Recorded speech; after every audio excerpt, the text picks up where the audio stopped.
We'll start with the Punch this morning. Electoral Act, Presidency, OSGF, disagree over Buhari minister's refusal to resign. Page 2, that's where the story is this morning. I've got 3 riders here. Like Amaechi, Ngige declares for president. He refuses to leave office. Ganduje Oyetola, OK, resignation of appointees contesting 2023 polls. Marafa faction warns APC against repeating them for a 2019 mistake. Page 2, that's where you get to read that. Very beautiful report by the Punch.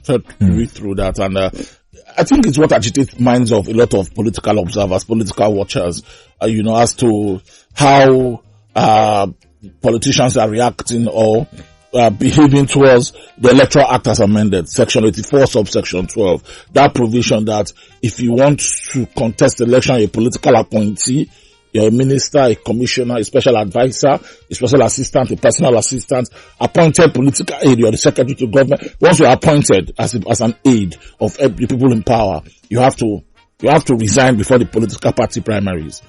Now, that section is not very clear on how many days before the primaries. And I think that's what a few of them are clinging on to. People like Minister Amaechi, Chris Ngige, who threw his hat into the ring yesterday. And it's only for them, the top boys, that are not resigning. Because they seem to be sitting so tight. They're sitting tight, yes.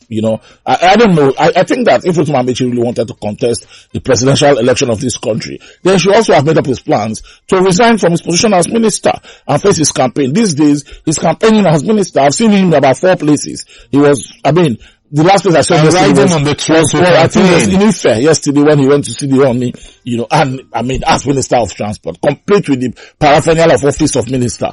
This is why the framers of that Electoral Act 8412, put that thing in. They expect that you're a political appointee, you hold a position in government, and you want to contest election. Don't use the paraphernalia of office to do it.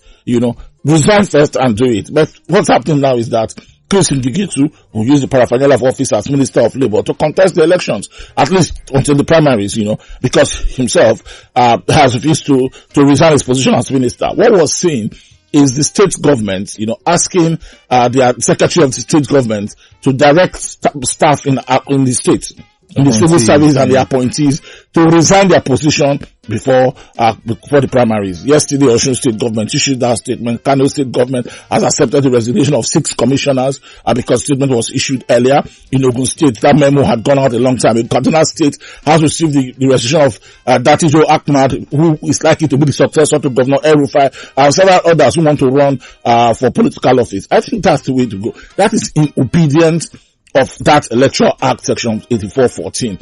There are court issues around it. You remember what happened, when President Buhari signed the Electoral Act, insisting that, telling the lawmakers, please delete 8414 it contravenes the Constitution. The lawmakers said we will do it. They went and they couldn't do it. They couldn't do it, and the Electoral Act stayed as signed, as assented to by the President, with 8412, right there. Somebody went to court in Umuahia. One fellow, I think his name is, his name is Nduka Edede. He's a member of the Action Alliance. A political party you think will probably not involved. He went to court, Ivilanjade case court in Umuahia, and got judgment that indeed, Justice Andike, what she said about that 8412 is that it's unconstitutional, invalid, illegal, null and void, and of no effect whatsoever. And directed the Attorney General of the Federation to make immediate moves to delete that section from the Electoral Act, and of course, make it null, He couldn't do it, Malami, because someone else has filed a notice of appeal on the matter. And when the notice of appeal has been filed, everything has to remain status quo. The PDP has filed a notice of appeal because the PDP says an interested party and it was joined in the suit. The National Assembly, maybe not, but the National Assembly have found a way and have also indicated an interest to file appeal on the matter in the Court of Appeal in Owerri. So this matter is already what it is. The matter in court will have to resort to status quo, the way it was before all of these issues started. And that means the way it was with the Electoral Act. So you expect that politicians will abide with the Electoral Act, but it's not happening for 2 reasons. One of the reasons it's not happening is because the presidency hasn't directed its appointees to resign. If the presidency, like the state government, like the state government was saying, has directed its appointees to go to resign, they will be resigning in mass now, in droves. It hasn't. Because if you read this report by the Punch was trying to talk to somebody in the villa. And the person said, it's not us. It's the secretary to the government of the federation. That is his purview. You know, he's the one that should do a memo, a circular, and direct all political appointees to resign their position before they contest political party primaries. It's the same thing was seen in states. Of course, the people in the villa who spoke said that don't put my name in your paper so that you don't go and cause unnecessary controversy. They all spoke off the record. It's the aloofness in the villa that is making Rotimi Amaechi, Chris Ngige remain in office as ministers while planning to contest the presidential ticket of their parties.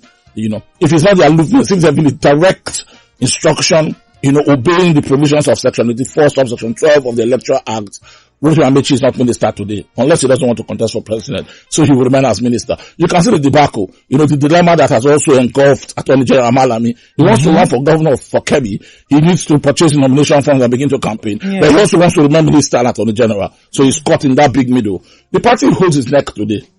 The APC, I think today, 20, they will hold one of their what do you call it, post-convention neck. And I think these are issues they need to address. Exactly. They need to respect the Electoral Act. Otherwise, what befell them in Zamfara in 2019 and what befell them in Rivers in those elections is staring them in the face. And that's what the Malafa faction is saying. Don't fall into that trap again. Because people are just waiting. Once you violate the position of the Constitution and you win elections, while you are jubilating and celebrating, they'll just go to court and get an injunction. They're like those officials in Lagos that when they see you beating the traffic, they won't tell you not to. They will tell you to pass. And they will turn to your front and come and say, you're violating 25,000. Wow. So, I mean, these are the things before them. But as politicians, I know some of them, they read, they know the traps, they know the moving traps in front of them. Yeah. But why they are not taking, I don't know, maybe they're expecting the court judgment that will be magic for them. Because this matter in the Court of Appeal will come up on the 4th of May. 4th of May is about 2 weeks away. Yeah. Maybe that's what they're waiting to see if the Court of Appeal will upturn this and then they can have the fine time to say that, of course, we have declared we haven't done anything yet.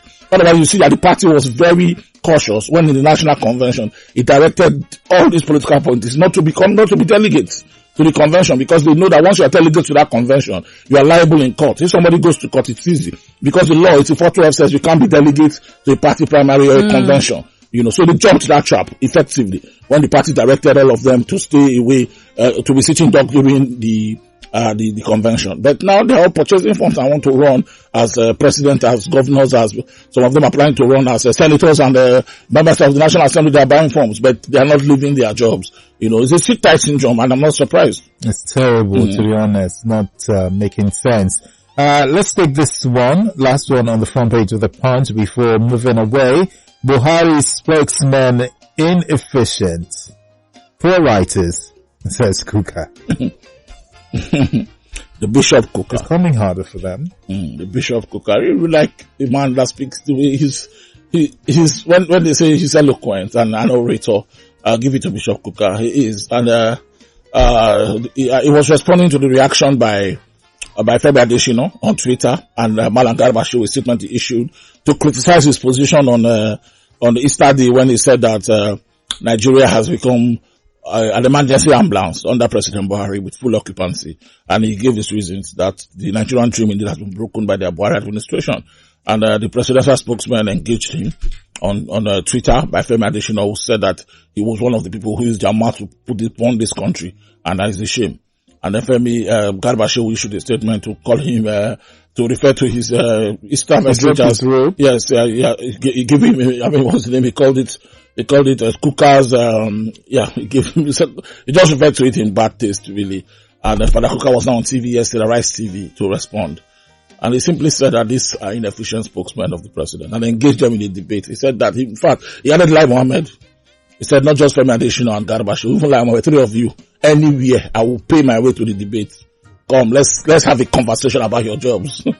You know, it wasn't very nice. This is what they do to each other, you know, break parts and all that. Femi Adesina is a man I know, respect very well. Former president of Gilded Editors, I'm very close to him. And I think he's a fantastic journalist, you know.